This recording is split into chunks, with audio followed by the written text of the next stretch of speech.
ഞാനും എൻ ഗേഹം തേടി ദൈവത്തോടു തുറങ്ങുവാൻ എത്തുന്നേ ഞാനൻ നാഥന്റെ ചാരി പിറ്റേന്നു പമോണർന്നിടാ. വിശ്വാസ പ്രഘോഷണ രംഗത്ത് ജ്വലിച്ച് അകാലത്തിൽ പൊലിഞ്ഞ ബെന്നി അച്ഛൻ്റെ ഓർമ്മകൾ പങ്കുവയ്ക്കുകയാണ് CMA വൈദികർ. അച്ഛ, ബെന്നി അച്ഛൻ്റെ ഓർമ്മകളൊന്നും പങ്കുവയ്ക്കാമോ? ഞാൻ CMI സഭയുടെ കൊച്ചി പ്രോവിൻസിൻ്റെ നോയ്സ് മാസ്റ്ററാണ്. ഞങ്ങൾക്ക് എല്ലാ വർഷവും നോഷിയേറ്റ് ആരംഭിക്കുന്നത് അച്ഛൻ്റെ ധ്യാനം കൊണ്ടായിരുന്നു. ഇതുവരെയുള്ള ബാച്ചുകളൊക്കെ ആരംഭിച്ചത് അങ്ങനെയാണ്. ഇപ്രാവശ്യം ഈ 8-ാം തീയതി ഈ സെപ്റ്റംബർ 8-ാം തീയതിയാണ് കുട്ടികൾ കയറാൻ ഇരുന്നത്. അതിനുവേണ്ടി ധ്യാനിപ്പിക്കേണ്ട ആളായിരുന്നു. അതിന് പൊട്ടത്തെ മുമ്പാണ് അങ്ങനെ ഉണ്ടായത്.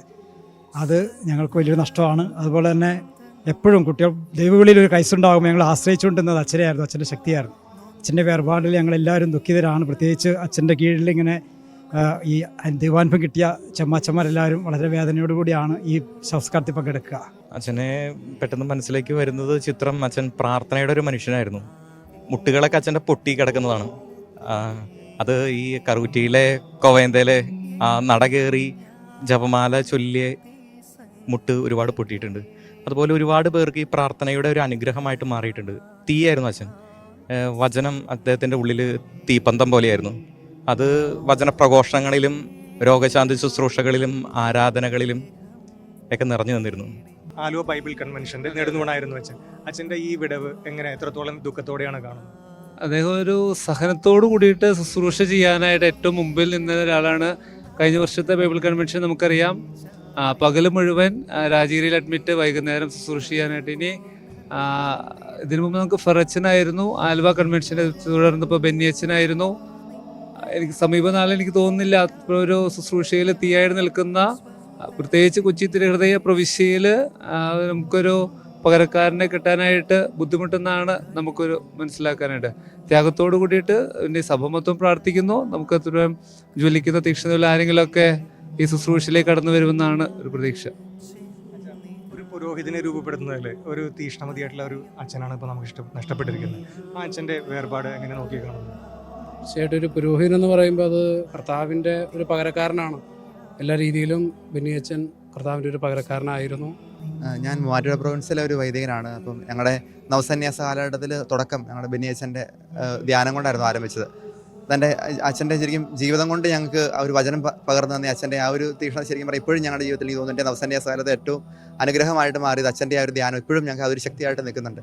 ആ ഒരു ഓർമ്മ അച്ഛനെ കുറിച്ച് എപ്പോഴും മനസ്സിലുള്ളത്. എനിക്ക് ഇവിടെ വന്നപ്പോൾ ഒരു ഓർമ്മയാണ്. പ്രത്യേകിച്ച് ഞാൻ ബാംഗ്ലൂർ പഠിക്കുന്ന സമയത്ത് ചെമ്മാച്ചനായിരിക്കുമ്പോൾ ഒരു വെള്ളിയാഴ്ചയ്ക്ക് ഞാനിവിടെ വരികയുണ്ടായി. ഈ മൊണസ്ട്രിയിൽ തന്നെയാണ് വന്നത്, ആലുവ സെൻറ് ആനീസ് മൊണസ്ട്രിയിൽ. എൻ്റെ വീട് തൊട്ടടുത്താണ്, ആലുവയിൽ തന്നെയാണ്. അന്ന് അച്ഛൻ എന്നെയും കൂട്ടി രാവിലെ ഞങ്ങൾ ഒരുമിച്ച് നടന്ന് ജപമാല നെല്ലി നടന്ന് മലയാറ്റൂർ മല, ആലുവ തൊട്ട് മലയാറ്റൂർ വരെ നടന്ന ഒരു സംഭവം. അത് ഞാൻ ഇന്ന് ബാംഗ്ലൂരിൽ നിന്ന് ഞങ്ങളെല്ലാവരും വണ്ടി കയറി വന്നപ്പോൾ അത് ഓർക്കുകയുണ്ടായിരുന്നു. അച്ഛനെ കുറിച്ച് ഓർമ്മകൾ വരുമ്പോൾ ആ മലയാറ്റൂരിലേക്കുള്ള ആ നടന്നുകയറ്റമാണ് ഭയങ്കര ഒരു ഇൻസ്പിറേഷനായിരുന്നു അച്ഛൻ ഞങ്ങൾക്ക് എല്ലാവർക്കും. പ്രത്യേകിച്ച് പ്രാർത്ഥനാ ജീവിതത്തിലും സഹനങ്ങളെ ഏറ്റെടുക്കുന്നതിലും. പ്രത്യേകിച്ച് എൻ്റെ അച്ഛൻ്റെ ഈ പെട്ടെന്നുള്ള വിയോഗം ഞങ്ങൾക്ക് എല്ലാവർക്കും ഒരു ഹൃദയവേദന തന്നെയാണ്. അച്ഛന് വേണ്ടിയും അച്ഛൻ വഴി നൽകിയ എല്ലാ നന്മകൾക്ക് വേണ്ടി നന്ദി പറഞ്ഞുകൊണ്ട് അച്ഛന് ഏറ്റവും നല്ലൊരു സ്വർഗീയ സൗഭാഗ്യം കിട്ടുന്ന പ്രാർത്ഥിച്ചുകൊണ്ട് നിർത്തുന്നു. എൻ്റെ പേര് ജോജോ. ഞാൻ CMI കൊച്ചി പ്രൊവിൻസിൽ ചെമ്മാച്ചനാണ്. നവസന്യാസത്തിൽ അച്ഛന്മാർ പറഞ്ഞ പോലെ അച്ഛൻ്റെ ധ്യാനത്തോടു കൂടിയാണ് ഞാൻ നവസന്യാസത്തിലേക്ക് പ്രവേശിക്കുന്നത്. ഒറ്റ കാര്യം പറഞ്ഞുകൊണ്ട് നിർത്തുകയാണ്, പരിശുദ്ധ അമ്മയോട് ചേർന്ന് നിന്ന് ജപമാല മുടക്കാത്ത ഒരു വൈദികനായിരുന്നു. അതുകൊണ്ട് അമ്മയുടെ തിരുനാൾ കഴിഞ്ഞ ആ ഒരു ദിവസം തന്നെ മരണപ്പെടാൻ അച്ഛന് സാധിച്ചു. പരിശുദ്ധ അമ്മയുടെ ഒരു മകൻ എന്ന് എനിക്ക് പറയാൻ പറ്റും. അച്ഛൻ്റെ ഓർമ്മകൾ, എൻ്റെ ഒരു ഒക്കേഷൻ പ്രൊമോട്ടറാണ് അച്ഛൻ. ഞാൻ പ്രീ ഡിഗ്രി ഫസ്റ്റ് ഇയർ കഴിഞ്ഞപ്പോൾ കോൺവെൻറ്റിൽ ചേർന്നു. അത് കഴിഞ്ഞ് വീട്ടുകാർ സമ്മതിക്കായപ്പോൾ തിരിച്ചു പോയി. വിടുന്നുണ്ടായില്ല. അതിന് അച്ഛൻ വീട്ടുകാരെ വിളിച്ച് സംസാരിച്ചു. ദൈവവിളിയുള്ള കൊച്ചിനെ വീട്ടിൽ നിർത്തിയിട്ടുണ്ടെങ്കിൽ അത് വീട്ടുകാർക്ക് പ്രശ്നം ഉണ്ടാവും എന്നൊക്കെ പറഞ്ഞ് സംസാരിച്ച ശേഷമാണ് പിന്നെ എൻ്റെ വീട്ടുകാർ സമ്മതിച്ചത്. പിന്നെ അച്ഛൻ്റെ ധ്യാനം ഒത്തിരി കൂടിയിട്ടുണ്ട്. വളരെ സിമ്പിൾ ലൈഫ് നയിക്കുന്നത് വൈദിക ഒരു ജ്യേഷ്ഠതയെ പോലെയാണ് പലപ്പോഴും ഞങ്ങൾക്ക് തോന്നിയേക്കണത്. ഞങ്ങളുടെ കൊച്ചു കാര്യങ്ങളൊക്കെ അച്ഛൻ വളരെ അങ്ങനെ കുഞ്ഞു കുഞ്ഞു കാര്യങ്ങളാണെങ്കിൽ പോലും ഒരു ജ്യേഷ്ഠൻ പറഞ്ഞു തരണ പോലെ ഞങ്ങളുടെ സന്യാസത്തിൽ ആസ്പിറൻസിൽ അച്ഛൻ്റെ ധ്യാനങ്ങൾ ഞങ്ങൾക്ക് ഒത്തിരി കിട്ടുമായിരുന്നു. അപ്പോൾ അച്ഛൻ അങ്ങനെ വളരെ സിമ്പിളായിട്ടെല്ലാം പറഞ്ഞു തരും. ഓരോ ചെറിയ കാര്യങ്ങൾ പോലും നമ്മളെങ്ങനെ ശ്രദ്ധിക്കണം, സിസ്റ്ററായി കഴിയുമ്പോൾ എന്തൊക്കെ ശ്രദ്ധിക്കണം, അങ്ങനെ എല്ലാം അച്ഛൻ പറഞ്ഞുതരും. പിന്നെ ഒരു വിശുദ്ധനായ ഒരു അച്ഛനായിരുന്നു, ഒരു ദൈവത്തിൻ്റെ പ്രതിപുരുഷൻ, ദൈവത്തിൻ്റെ ഹൃദയത്തോട് ചേർന്ന് ജീവിക്കുന്ന ഒരു നല്ലൊരു വൈദികൻ. അച്ഛൻ്റെ വേർപാട് വളരെയധികം ഒരു എന്താ പറയുക അഗാധമായ ദുഃഖം തന്നെയുണ്ട്, പക്ഷേ സന്തോഷവുമുണ്ട്. അച്ഛനെക്കുറിച്ച് ഓർക്കുമ്പോൾ ഒരു വചനമാണ് എൻ്റെ മനസ്സിലേക്ക് വരുന്നത്. ഞാൻ നല്ലവണ്ണം യുദ്ധം ചെയ്തു, എൻ്റെ ഓട്ടം പൂർത്തിയാക്കി. ഈ 58 വയസ്സിനുള്ളിൽ അച്ഛന് ചെയ്യാവുന്നതിൻ്റെ മാക്സിമം ചെയ്തു. അതുകൊണ്ട് ദൈവം ജീവൻ്റെ കിരീടം കൊടുക്കുന്നതിനായി നേരത്തെ വിളിച്ചു എന്ന് വേണം നാം വിശ്വാസത്തോടെ കരുതാൻ.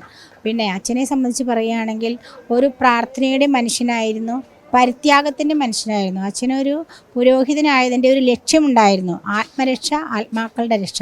ഒത്തിരി ആത്മാക്കളെ നേടിയിട്ടുണ്ട്. എനിക്ക് പരിചയമില്ലെങ്കിൽ തന്നെയും ഞാൻ പല പ്രാവശ്യം അച്ഛനെക്കുറിച്ച് കേട്ടിട്ട് ഇങ്ങനെ കറുകുറ്റി ആശ്രമത്തിൽ ആ 100 പടികൾ എല്ലാ ബുധനാഴ്ചയും എഴഞ്ഞ് കയറും. ആ ഗ്രൂപ്പിൽപ്പെട്ട പലരുമായിട്ട് എനിക്ക് ആത്മബന്ധമുണ്ട്, അവരെന്നോട് പറഞ്ഞിട്ടുണ്ട്.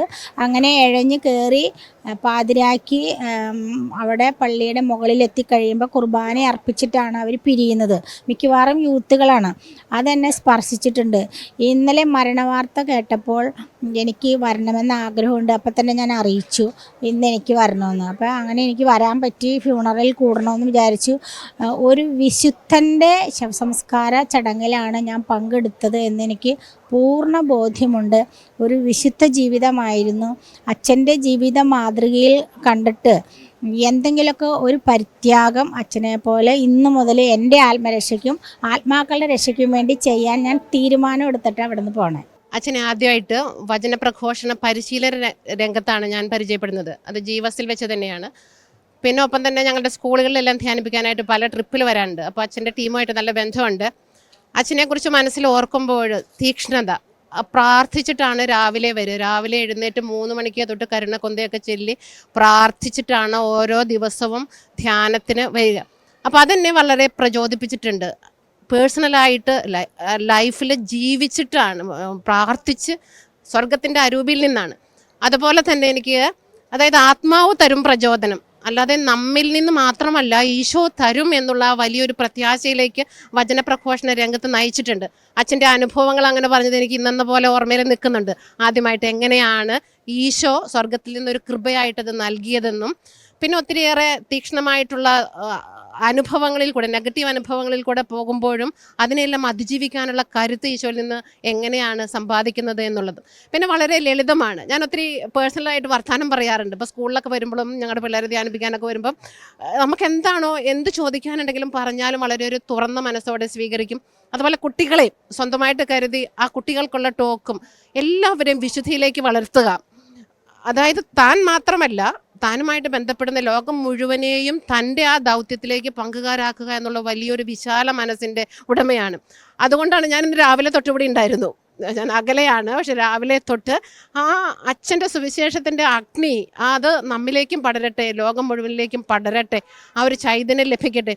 സ്വർഗത്തിൽ നമുക്കൊരു വലിയൊരു മധ്യസ്ഥനാണല്ലോ. ഈശോയ്ക്ക് ഇഷ്ടപ്പെട്ടവരെയാണ് ഈശോ ആദ്യം കൊണ്ടുപോവുക. അത്രയ്ക്കും ചേർത്ത് നിർത്തുന്നവരെ, അത് ആത്മാവിന് അത്ര ഇഷ്ടം. അതാണ് ഈ സുവിശേഷ പ്രഘോഷണത്തിൻ്റെ എല്ലാം പരിപൂർണത ഈ വിളിയിലാണ്, ഈ അങ്ങോട്ട് ചെല്ലുന്ന ഈ വിളിയിൽ അടങ്ങിയിരിക്കുന്നത്. അപ്പോൾ തീർച്ചയായിട്ടും ആദ്യം അച്ഛൻ്റെ മരണം കേട്ടപ്പോൾ എനിക്കൊരു സങ്കടം, കരഞ്ഞു പോയി.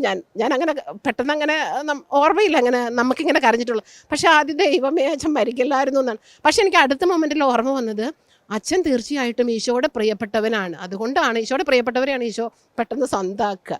അപ്പോൾ അതുകൊണ്ട് സുവിശേഷം ജീവിച്ചു, സുവിശേഷത്തിൻ്റെ സാക്ഷിയായിട്ട് എന്നും ലോകം മുഴുവൻ അറിയപ്പെടും, വിശുദ്ധനായിട്ട് പ്രഖ്യാപിക്കുന്ന ഒരു ദിവസം ഞാനും കാത്തിരിക്കുകയാണ്. എനിക്കെന്നും ഓർമ്മയുണ്ട് അച്ഛൻ്റെ ഓരോ മൊമെൻറ്റും ഓരോ കാൽവെപ്പും. എന്തൊരു തീക്ഷ്ണതയാണ്.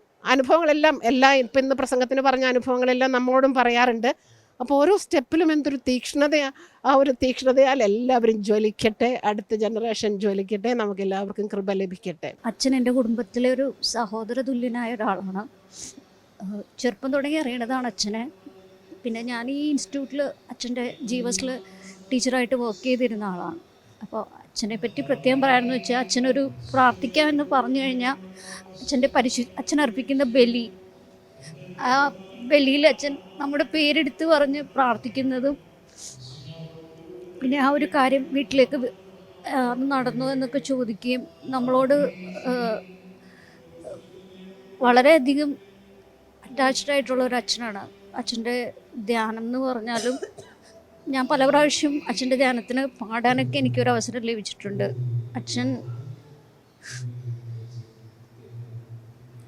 അച്ഛൻ്റെ ധ്യാനം കൂടി ഇപ്പോൾ കിട്ടിയിട്ടുള്ള ഒരു ദൈവാനുഭവം.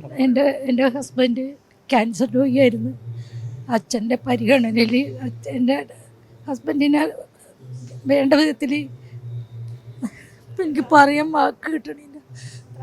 പ്രാർത്ഥനയിലും ഞങ്ങളുടെ കുടുംബത്തിൽ വന്ന്, ഹോസ്പിറ്റലിലും വന്ന്, ഞങ്ങളുടെ കുടുംബത്തിലൊരംഗമാണ് വന്ന് ഞങ്ങൾക്ക് വേണ്ടി ഒത്തിരി ഒത്തിരി പ്രാർത്ഥിച്ച് ഞാനൊരു ധൈര്യമില്ലാത്ത ആളായിരുന്നു. എനിക്കൊരു ധൈര്യം പകർന്നു തന്ന് എന്നെ വേറൊരു ഇതിലേക്ക് ആക്കിയ ഒരു വ്യക്തിയാണ്. അച്ഛൻ്റെ ധ്യാനം ആത്മീയമായിട്ടും എല്ലാം കൊണ്ടും എന്നെ കൂടുതൽ ദൈവത്തെ അറിയാൻ സാധിപ്പിച്ചു. പോകുന്നേ ഞാനും എൻ ഗേഹം തേടി ദൈവത്തോടു തുറങ്ങുവാൻ എത്തുന്നേ ഞാനൻ നാഥൻ്റെ ചാരി പിറ്റേന്നൊപ്പമോ